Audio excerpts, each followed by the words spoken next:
these Easters fall on the weekend that is on the end of the month again.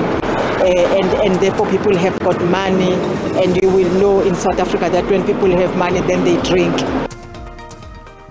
Ungqongqotjhe wezokuthutha uSindisiwe Chikunga uthi imichapho eyenziwa babantu endleleni ngiyo ebangele ingozi ngeholiday yeGudi. Since we left home from 6 o'clock up until now, that's why I was saying to you, I'm hungry now. That is why I get in a shop so that I can buy a little bit of food. Kuminyene akunabubono endleleni eziningi zenarha le njengombana abantu abaningi sebabuyela emakhaya ngemva kweholiday yeGudi.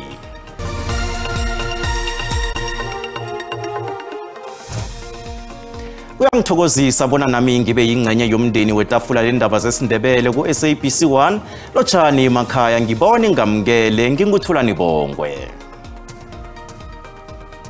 Ungqongqotjhe wezokuthutha uSindisiwe Chikunga uthi ingozi eziningi ezenzeka endleleni zeSouth Africa zibangelwa michapho yabantu. uChikunga ubekhuluma ejimeni lezokuphepha endleleni eMarian Hill Toll Plaza eThekwini.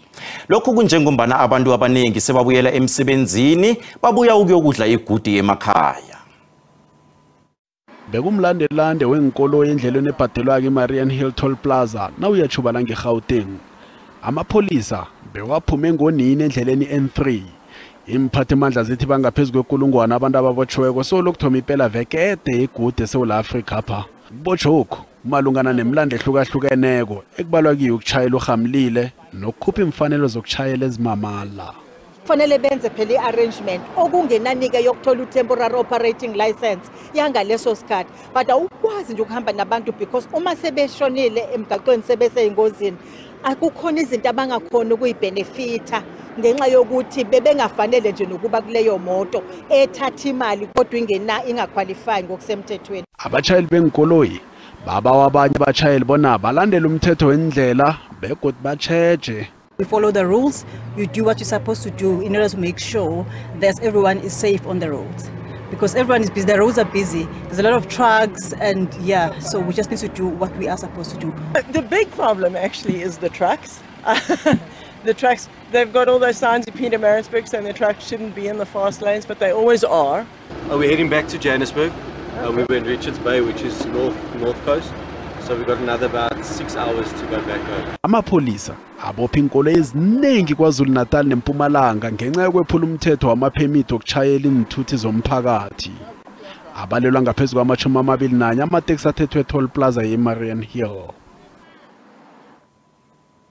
Imphathimandla yeGauteng zithi singezelelekile isiminyaminya endleleni eziningi ezikulu. Lokhu kunjengombana abantu abaningi babuya emaholideyini weGudi bangaphezulu kwama-20 abantu ababhubhe engozini zendlela esifundeni lesi solokuthome iphela veke yeGudi. eMpumalanga Nyango wezokuphepha komphakathi zokuvikela nezokuthintana uthi zingaphezulu kwe-130 inkolo ezivaliweko bona zingasakhambi endleleni. Wathi zingaphezulu kwekulungwana zabanjwa amapholisa solokuthoma iphela veke yeGudi. Babunana abashayela ababotshwe malungana nokutshayela abahamlile. Somkhandlo omnyango lo uVusishongwe ukhuthaza amapholisa bona ragele phambili nokuthuthumbisa isibebe endleleni khona kuzokulandela umthetho. uShongwe ubawe nabashayeli bona bacheche khulu endleleni. We have Operation Laisha. It's a very popular operation in Mpumalanga that we have recently introduced. We were able to issue about 5,300 summons to those that are violating the regulations. eFreystata ePietersburg kubotshwe amaphandle ambalwa angakakulungeli kuba seSouth Africa apha. Ngemva kwamadina namhlanje begadangiswe amacala ama-57 phezu kwenkoloyi ezimakhulu abunane ebezidlula endleleni enguthela walisa iN8. Inkoloyi ezingaphezulu kwezi5 zithathelwe abanikazi bazo ngonobangela ongakakulungeli ukuba sendleleni. Abakhweli abanye basele bathwele imkhono ehloko ngesikhathi bahliswa enthuthini zomphakathi ezithethwe ngabomthetho. Batholelwa ezinye inthuthi ezikulungele ukuba afikisa lapha baya khona. Lebona fela hala ikena na fela ka lona jalo le sa botsa hore ntete gona re ya kwana mara lona o le kupile jalo ka bapalami hore ke pota ka mona ke isa dipilisi ka pa luka fela se le nahe re bona fela re tsena mona ge Bomnyango wezokuphepha komphakathi esifundenesi babike ukubhubha kwabongazimbi ababunane engozini ezilithoba ezibe ngempela veke le lapha eFreystata. Solo bachochozela ukuphepha. So far we haven't compiled the total stats of those that were arrested, especially on the roads, except the ones that I mentioned earlier. The fatalities compared to last year by this time, we had about 14 crashes and 15 fatalities. But this year we're having 8 crashes with 9 fatalities. Kanti namhlapha nje kusanda ukubanjwa ibhesi ebeyela nje amaphandle ngokungemthetho. Amaphandle lawo asejele nabekasalinde ihlelo lomnyango ongamele indaba zamaphandle. Kanti eMpumalanga Kapa kubhubha abantu abama-25 endleleni zesifundesi ngempela veke yekuti. Isibalo esisitshengisa ukwehla nasilinganiswa nesomnyaka opheleleko ngesikhathi esifanako. Osomkhandlu wezokuthutha uqolile Nqatha uthi lokhu kubangelwe kusebenza ngokuzikhandla kwamapholisa wendlela. We have registered a reduction of 56% compared to this time in the last season. And that is owed to the work being done by law enforcement officers. Abantu bavezini lomkiso zokuphepha endleleni bazwakalisa nokuthokoza ngomsebenzi wamapholisa wendlela. Isuke eMthatha ndiya eBloemfontein. I think traffic noko is manageable and futhi there's so much law enforcement visibility. So I think noko sisebenzisana kakuhle endleleni. Kanti nesifundeni Iindaba yokuthi abantu bachayile bacabulile isesemraro omkhulu. Uhulumende weSouth Africa uragela phambili nokusizana noweBotswana. Uqedelela ihlelo lokubuyisela indumbu zabantu beBotswana ababhubhele engozini yendlela eLimpopo.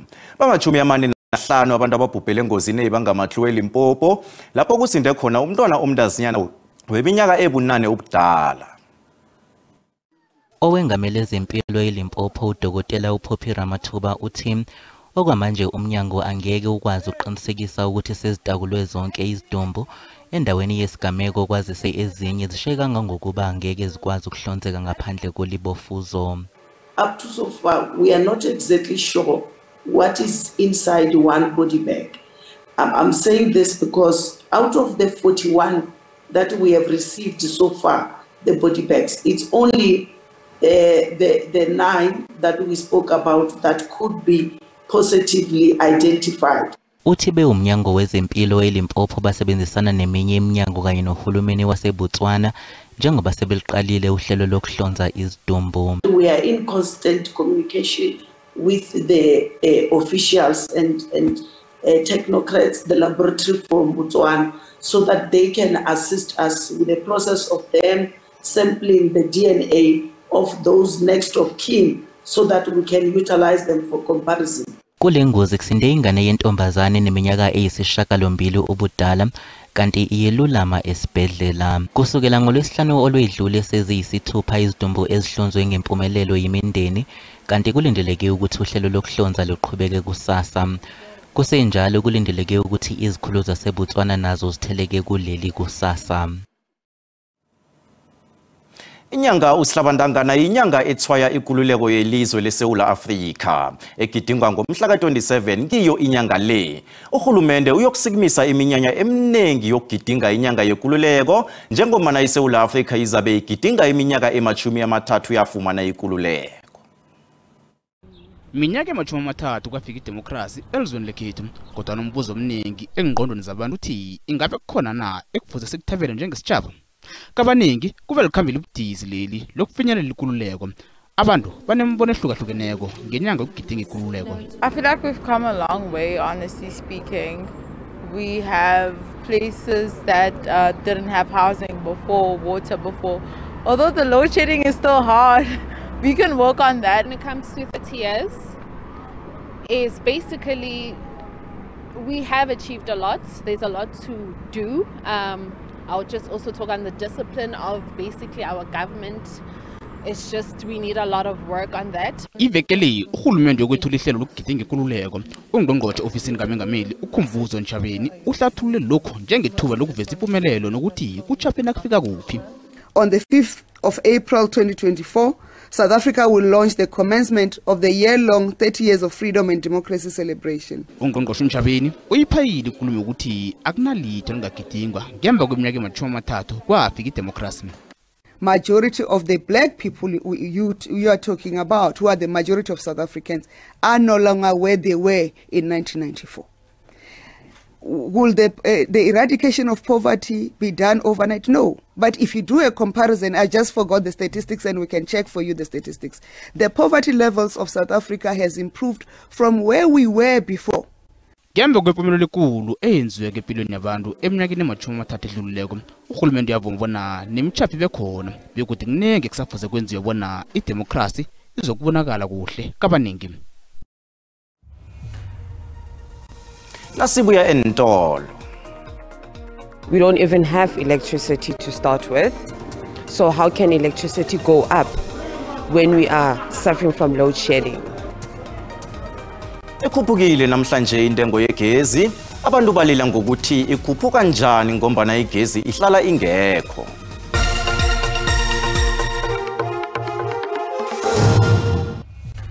Ubukele indaba zesiNdebele kumabonakude ku SABC 1. Siyakwamukela na usanda ungena. Indaba ezi ziyatholakala ku YouTube na ku Facebook. Abantu beSouth Africa kuyokufuneka ukuthi bakhuphe khudlwana ngengikhwanyeni babhadele igezi. Naphezulu kokuthi ihlala ingekho nje. Intengo yegezi ikhuphukile namhlanje kanti nepetrol kukhulunyiswa yokuthi iyakhuphuka ngelesithathu. Ikhuphuke khulu namhlanje intengo yegezi, lokho kutsho bona abantu bazokubhadela khulu kinanyana yini abayenza ngegezi. Uyalila omunye usomabhizinisi omncane ngalokho. It's not going to be easy to maintain job creation. It's not going to be easy to maintain whatever that's happening, because as soon as everything is high, now it means out of all the stuff that I have, it means I'll have to let go of some people so that we may be able to consistently, be in business. Izakhamuzi zibuzisisile nokuthi kuba yini kufuze zibhadele imali enengi yegezi ukube kanti indaba yokuqindeliswa kwegezi ayikalungiswa. We don't even have electricity to start with.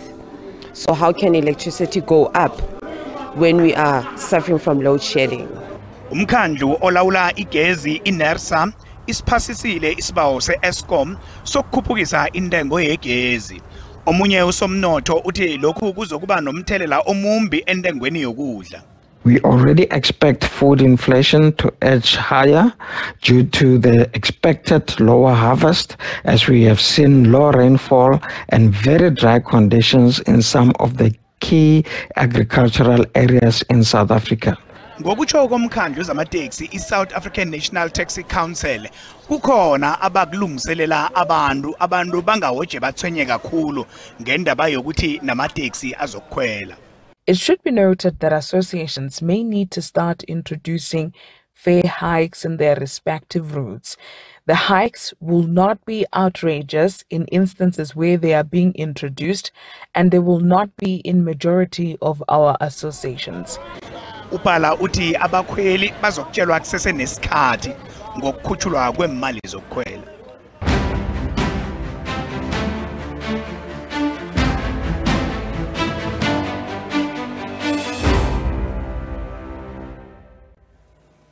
Umengameli walokho obuye abe mholi we-MK Party uJacob Zuma unesikhathi ukufikela kusasa bona azibilayeze ngesicundo sekomishini yezamakhetho sokuthi akakavumeleki bona angenele ikhetho. Isicundo eso sithethwe ngokulandela ihehlo lokuhlolisiswa kwabongikhethani bamakhetho.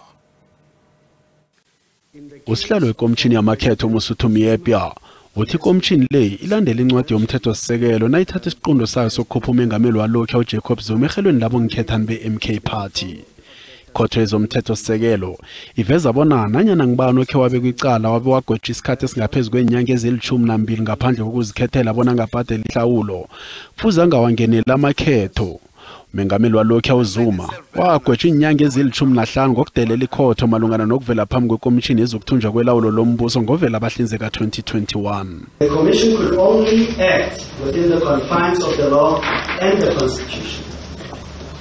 This commission has written to the objectors, candidates and the nominating parties to advise them of its determinations as required. Ikhotho yezamakhetho inesikhathi ukufikela ngelesibili seveke ezako ukuzwa iintshijilo ezivezwa zinhlangano ezihlukahlukene zepolitiki ngesiqundo se-IEC njengoba ikomishini le ilindeleke bona ikhuphe ihlelo lokugcina labo ngikhethani mhla amalanga ali-10 kiyinyanga le. Kusesenjalo, i-MK Party besole igidla amakhotho emvekeni ezidlulileko yayo ukuthumba ekhotho eBloemfontein ngesimangalo esifakwe yi-ANC ngayo ihlangano le. Kuthe ngelanga elilandelako inhlangano embilezi zabuyela ekhotho eThekwini kukulapho ebezibanga ubunikazi begama elithi umkhonto wesizwe. Sahlulelo salapho sagodliwe.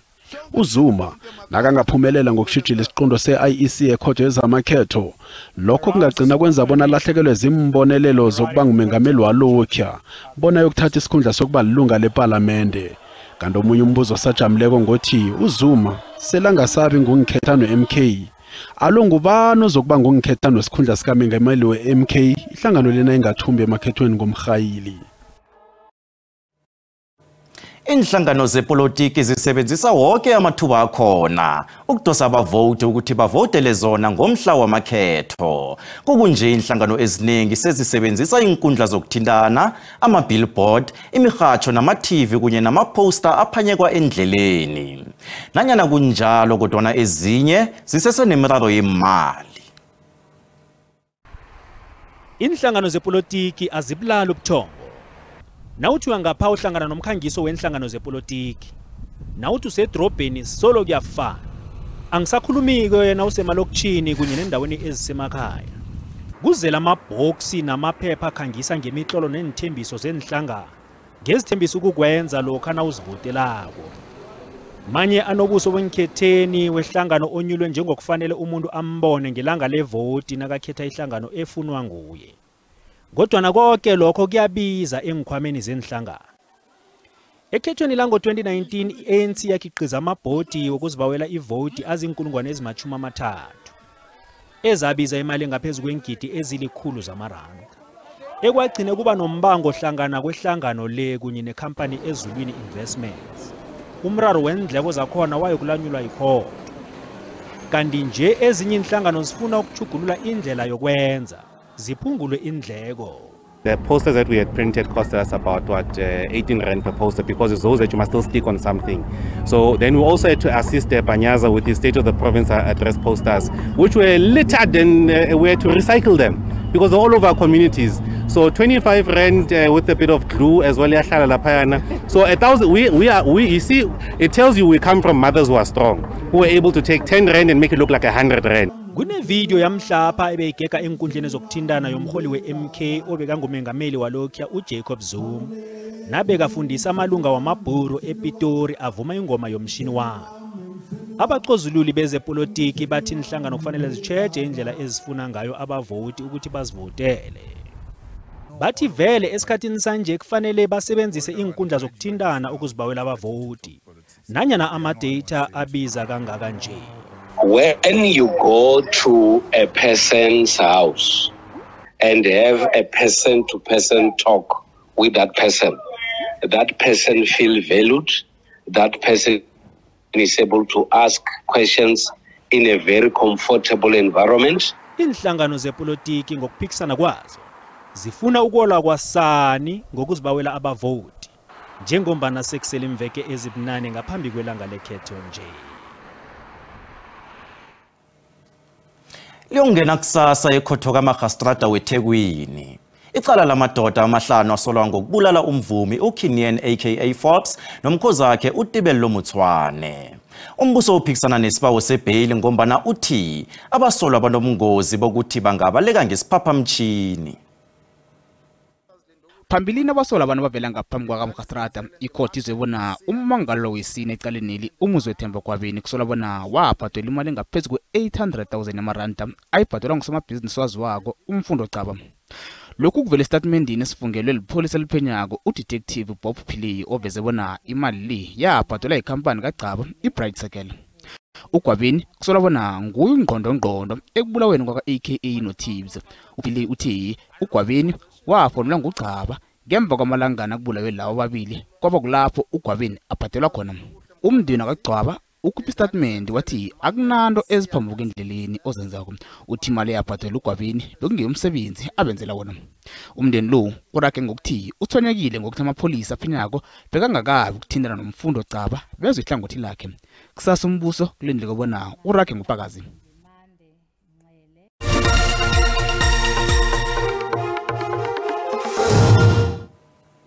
Akhe sikuqalele imidlalo yakusasa ngaphasi kwe-DStv Premiership. Phakathi kwengichema ezidlalako kubalwa neMamelodi Sundowns eyokubambana neRichards Bay eLoftusversfeld ePitori. Bezingakho-ke zanamhlanje iindaba zesiNdebele. Sihlangane godi ngokuzako, ngiwukhobongile.